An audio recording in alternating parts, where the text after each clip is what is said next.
কৃষ্ণ। সকলে শ্রীচরণ কমলে আমাদের প্রণাম। আগের পর্বে আমরা শ্রবণ করেছিলাম গুরু মহারাজ ত্রিপুরায় তার স্কুলের পড়াশোনা শেষ করার পরে দার্জিলিংয়ের একটি কলেজে কেমিস্ট্রিতে অনার্স নিয়ে পরবর্তী পড়াশোনা শুরু করেন। কিন্তু ঘটনাক্রমে 2 বছর পরে যখন উনি ফ্লাইং ট্রেনিংয়ের স্কলারশিপ পান, তখন কলকাতায় উনি ফিরে আসেন ফ্লাইং ট্রেনিং চালিয়ে যাওয়ার জন্য। ফ্লাইং ট্রেনিং শেষ হওয়ার পরে উনি জানতে পারেন যে উনি এয়ারফোর্সে যোগদানের উপযুক্ত নয়। অন্যদিকে কমার্শিয়াল পাইলটের লাইসেন্স পাওয়ার মতো আর্থিক অবস্থা গুরু মহারাজের ছিল না। তখন গুরু মহারাজ স্থির করেন যে কিছু অর্থ উপার্জন করে উনি বিদেশ যাত্রা করবেন, যা ওনার স্বপ্ন ছিল। গুরু মহারাজের প্রথম লক্ষ্য ছিল জার্মানি। ঠিক সেই সময় গুরু মহারাজের এক বন্ধু প্রসূন তখন জার্মানিতে পড়তে যাওয়ার প্রস্তুতি নিচ্ছিলেন। তাই তারা দুজনে মিলে স্থির করেন তারা প্লেনে করে না গিয়ে স্থলপথে ইউরোপের উদ্দেশ্যে যাত্রা শুরু করবে। তাই 1970 সালের এক গ্রীষ্মকালের সন্ধ্যায় গুরু মহারাজ এবং ওনার বন্ধু তাদের যাত্রা শুরু করেছিলেন বোম্বেগামী এক ট্রেনে চড়ে। এর পরবর্তী যাত্রা বিবরণ আমরা আজকের ভিডিও থেকে শ্রবণ করব। হরে কৃষ্ণ।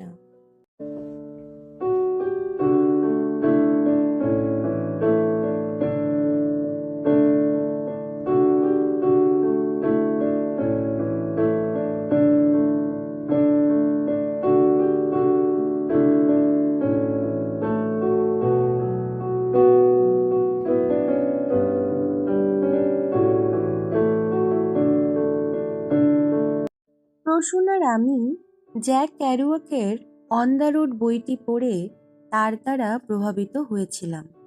আমরা জানতাম ভারতীয়দের পক্ষে পাকিস্তান দিয়ে যাওয়া তখন সম্ভব ছিল না, কিন্তু প্রসূন বুদ্ধি দিল যে আমরা জলপথে জাহাজে ইরাকের বাসরায় গিয়ে তারপর সেখান থেকে স্থলপথে যাত্রা শুরু করব। পথে যে দেশগুলি পড়বে সেগুলির ভিসা সংগ্রহ করতে হয়েছিল। ইরাক, তুর্কি, গ্রিস, ইটালি ও সুইজারল্যান্ড সবগুলি দেশের জন্য ভিসার প্রয়োজন ছিল। অবশেষে এক প্রভাতে বোম্বের বেল্টপিয়ার ডক থেকে এক মালবাহী জাহাজে যাত্রা করেছিলাম। 1 সপ্তাহ ধরে পারস্য উপসাগরের প্রায় প্রতিটি বন্দরে থামতে থামতে অবশেষে জাহাজ বাসরায় পৌঁছেছিল। পায়ের তলায় মাটি পেয়ে আমরা রোমাঞ্চিত হয়েছিলাম।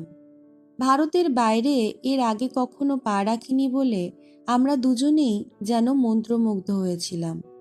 ছোটবেলায় ইতিহাসের পাতায় পড়া টাইগ্রিস ও ইউফ্রেটিস নদীর তীরে প্রাচীন ব্যাবিলনীয় সভ্যতায় সমৃদ্ধ দেশটিতে পদার্পণ করে রোমাঞ্চিত হয়েছিলাম এবং নিজেকে ধন্য মনে করেছিলাম।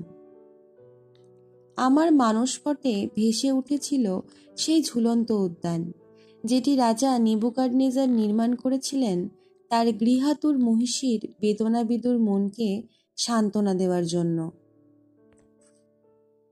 আমি শুনেছিলাম যে বাসরায় একটি শিখ গুরুদ্বার আছে, যেখানে বিনা খরচায় থাকা যায়।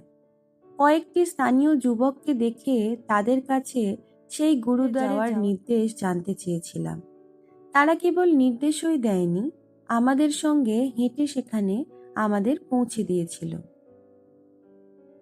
পথ চলতে চলতে তাদের সঙ্গে বন্ধুত্ব হয়ে গিয়েছিল এবং পরের দিন আবার আসবে বলে তারা আমাদের প্রতিশ্রুতি দিয়েছিল।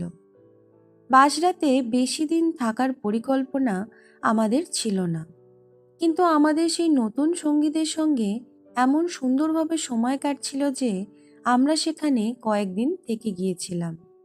তারা আমাদের তাদের কলেজে নিয়ে গিয়েছিল এবং তাদের অন্য বন্ধুদের সঙ্গে পরিচয় করিয়ে দিয়েছিল। শহরের বিভিন্ন স্থানে অতি প্রাচীন মসজিদ, ল্যাটিন গির্জা ও ভারতীয় বাজার তারা আমাদের দেখিয়েছিল। সন্ধ্যাবেলা শাতিল আরব নদীর তীরে ক্যাসিনো নামক উন্মুক্ত রেস্টুরেন্টগুলিতে বসে চা খেতে খেতে আমরা গল্প করতাম। সাধারণত ক্যাসিনো হচ্ছে জুয়া খেলার জায়গা, কিন্তু সেই রেস্টুরেন্টগুলিতে জুয়া খেলার কোনো ব্যবস্থাই ছিল না। 3 দিন সেখানে থাকার পর প্রসূন আর আমি বাসে করে বাগদাদে যাওয়ার হাইওয়ে গিয়েছিলাম। সেখান থেকে আমরা বাগদাদ যাওয়ার জন্য হিচ হাইক করতে মনস্থ করেছিলাম। হিচ হাইক অর্থাৎ হাত বাড়িয়ে বুড়ো আঙুল দেখিয়ে গাড়ি থামিয়ে ভ্রমণ করার পন্থা। বহু চেষ্টা করা সত্ত্বেও যখন কোনো গাড়ি আমাদের তুলে নেওয়ার জন্য থামল না, তখন প্রচণ্ড গরমে উত্তপ্ত হয়ে হিচ হাইক করার প্রথম প্রয়াসে বিফল মনোরথ হয়ে আমরা একটা বাসে করে বাগদাদ যেতে মনস্থ করেছিলাম। বাসরায় একজন আমেরিকান ছেলের সঙ্গে আমাদের পরিচয় হয়েছিল। সেও আমাদের মতো ভ্রমণ করছিল, তবে পাশ্চাত্যের দিকে নয়, প্রাচ্যের দিকে, ভারতের হাতছানিতে। সে আমাদের বলেছিল যে বাগদাদে একটা ফরাসি গির্জা আছে, সেখানে বিনামূল্যে থাকা যায়। বাগদাদে পৌঁছে আমরা সেখানেই উঠেছিলাম। শহরের মাঝখানে অপূর্ব সুন্দর এক গির্জা, যা ফ্রান্সের স্থাপত্যের ঐতিহ্য বহন করছিল।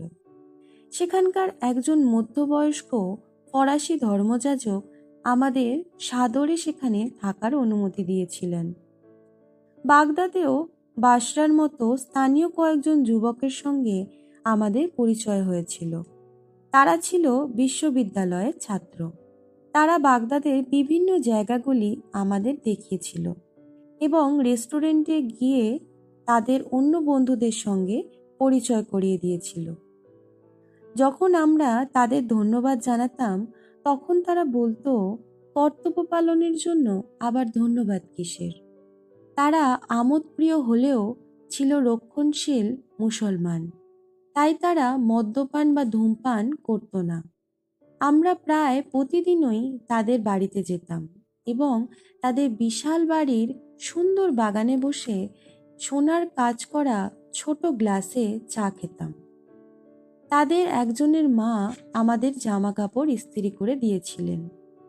কাপড়গুলি যখন ফিরে পেলাম, তখন দেখলাম যে আমার একটা মোজা, যেটা একটু ছিঁড়ে গিয়েছিল, সেটা তিনি সুন্দরভাবে সেলাই করে দিয়েছেন। আমাদের বন্ধুদের এই উষ্ণ আতিথেয়তা সত্ত্বেও আমি আর সেখানে থাকতে চাইনি। ইউরোপ অভিমুখে যাত্রা করতে বদ্ধপরিকর হয়েছিলাম। প্রসূনকে যখন সে কথা বলেছিলাম, তখন সে আর কিছুদিন সেখানে থেকে যেতে চেয়েছিল। আমিও বুঝতে পারছিলাম যে সে আমার সঙ্গ থেকে মুক্ত হয়ে নিজের মতো করে চলতে চেয়েছিল। তাই সে যখন আমাকে বলল যে সে ভারত ছেড়েছে বাইরের জগৎটা দেখার জন্য এবং আমাদের সেই নতুন বন্ধুদের সঙ্গে সময় কাটানোর সুযোগের পূর্ণ সদ্ব্যবহার সে করতে চেয়েছিল, তাই আমরা ঠিক করেছিলাম ভিন্ন পথে এগোতে। পরের দিন সকালে আমি যাত্রা শুরু করতে মনস্থ করেছিলাম। সেই গির্জায় মার্ক নামের এক ইংরেজ ছেলের সঙ্গে আমাদের পরিচয় হয়েছিল এবং সে যখন জানতে পারল আমি পরের দিন সকালে রওনা হচ্ছি, তখন সেও আমার সঙ্গে যোগ দিতে চেয়েছিল। ইতিমধ্যেই আমাদের মধ্যে বন্ধুত্বপূর্ণ সম্পর্ক গড়ে উঠেছিল, তাই তার সেই প্রস্তাবে আমি আনন্দের সঙ্গে সম্মতি জানিয়েছিলাম। আমাদের আরব বন্ধুদের মধ্যে একজন আহমেদ যখন শুনল বাগদাদ থেকে আমি তুরস্কের অভিমুখে যাব, তখন সে অনুরোধ করেছিল আমরা যেন যাওয়ার পথে কুর্দিস্তানে জাকো নামক এক ছোট্ট শহরে তার পরিবারের অতিথি হই। তাই জাকোই হয়েছিল প্রথম গন্তব্যস্থল। আমি দেখেছিলাম যে ইরাকে হিচ হাইক করা প্রায় অসম্ভব ছিল, তাই মার্ককে বলেছিলাম বাসে করে আমরা জাকোতে যাব। আহমেদ আমাদের যাওয়ার কথা জাকোতে তার বন্ধুদের জানিয়ে দিয়েছিল। তাই যখন আমরা সেখানে গিয়ে পৌঁছালাম, আমাদের স্বাগত জানাবার জন্য তারা বাস স্ট্যান্ডে এসেছিল এবং আহমেদের বাড়িতে নিয়ে গিয়েছিল। আহমেদের বাবা স্নিগ্ধ দর্শন এক বৃদ্ধ হাসি মুখে আমাদের স্বাগত জানিয়েছিলেন। তিনি ইংরেজি জানতেন না, কিন্তু আহমেদের দিদি খুব সুন্দর ইংরেজি বলতো। সে আর আহমেদের বন্ধুরা আমাদের অনেক যত্ন করেছিল। ছোট শহর জাকোতে সেরকম দর্শনীয় কিছুই ছিল না, কিন্তু আমরা আকৃষ্ট হয়েছিলাম বিভিন্ন ধ্বংসস্তূপগুলির প্রতি, যেগুলি এক সমৃদ্ধশালী ইতিহাসের সাক্ষ্য বহন করছে। আহমেদের বন্ধুদের মধ্যে দু একজন ছাড়া কেউই ইংরেজি জানত না, কিন্তু আকারে, ইঙ্গিতে এবং হাসির দ্বারা ভাব বিনিময় করে আমাদের মধ্যে বন্ধুত্বের এক সুন্দর বন্ধন গড়ে উঠেছিল। আমরা তাদের সঙ্গে ফুটবল খেলতাম, স্থানীয় নদীর অগভীর জলে স্নান করে নিজেদের শীতল করতাম। সেই নদীর তীরে আহমেদের এক বন্ধুর আপেল, নাশপাতি আর ডুমুরের বাগান ছিল। নদীতে স্নান করার পর আমরা সেখানে গাছের নিচে বসে সেই অতি সুস্বাদু ফলগুলো খেতাম। সেখানে 3 দিন থাকার পর মার্ক আর আমি যখন সেখান থেকে তুরস্ক অভিমুখে যাত্রা শুরু করেছিলাম, তখন জাকোর বাসিন্দারা তাদের বাড়ি থেকে বেরিয়ে এসে আমাদের বিদায় জানিয়েছিল। বাগদাদে অভিজ্ঞতার পর ইরাকে হিচ হাইকিং করা নিয়ে আমার তেমন আগ্রহ ছিল না, কিন্তু মার্ক জোর করলো শুধু শুধু পয়সা খরচ করে বাসে না গিয়ে হিচ হাইক করার। তাই আমরা ঠিক করলাম যে কাছেই তুরস্ক অভিমুখে যাওয়ার হাইওয়ে পর্যন্ত হেঁটে গিয়ে হিচ হাইক করার চেষ্টা করব। আমরা যখন ডান হাত বাড়িয়ে বুড়ো আঙুল দেখিয়ে গাড়ি থামানোর চেষ্টা করছিলাম, তখন আহমেদের বন্ধুরা কাছে দাঁড়িয়ে আমাদের দেখছিল। অনেকক্ষণ চেষ্টা করার পরও যখন কোনো গাড়ি আমাদের তুলে নেওয়ার জন্য থামলো না, তখন আহমেদের বন্ধুরা আমাদের সামনে এসে দাঁড়িয়ে একটা চলমান ট্রাককে থামিয়েছিল এবং ড্রাইভারের সঙ্গে কিছু কথা বলার পর আমাদের ডেকেছিল। তারা সেই ট্রাক ড্রাইভারকে রাজি করিয়েছিল আমাদের তুরস্কের সীমানা পর্যন্ত নিয়ে যেতে। আনন্দের সঙ্গে মার্ক আর আমি সেই ড্রাইভারের পাশে বসে আমাদের যাত্রা শুরু করেছিলাম। ট্রাক যখন চলতে শুরু করেছিল, তখন মার্ক আর আমি কৃতজ্ঞতা ভরে সেই বন্ধুদের দিকে তাকিয়েছিলাম, আর ওরা রাস্তার পাশে দাঁড়িয়ে হাত নাড়িয়ে আমাদের বিদায় জানিয়েছিল। সেই ট্রাকের চালক সামান্য ইংরেজি জানত, আর সেইটুকুই আমাদের মধ্যে এক অমায়িক কথোপকথন চলাবার পক্ষে যথেষ্ট ছিল। সে আমাদের বলেছিল যে তুরস্কের দিয়ারবাকি শহরের দিকে যাচ্ছে এবং ততদূর পর্যন্ত সে আমাকে নিয়ে যাবে।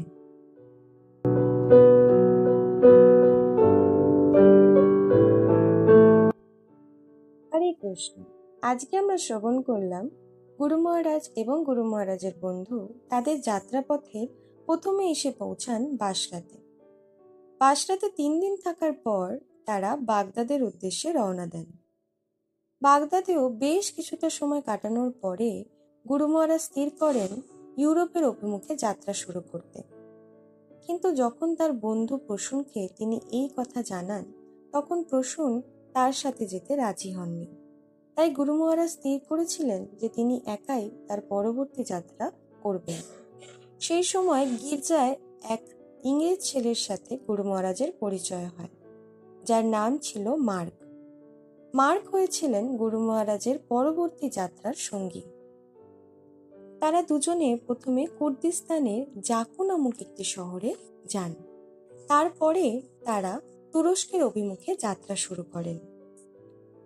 গুরু মহারাজ এবং মার্কের পরবর্তী যাত্রা বিবরণ আমরা পরবর্তী পর্বে শ্রবণ করব। হরে কৃষ্ণ। জয় শ্রীরাম।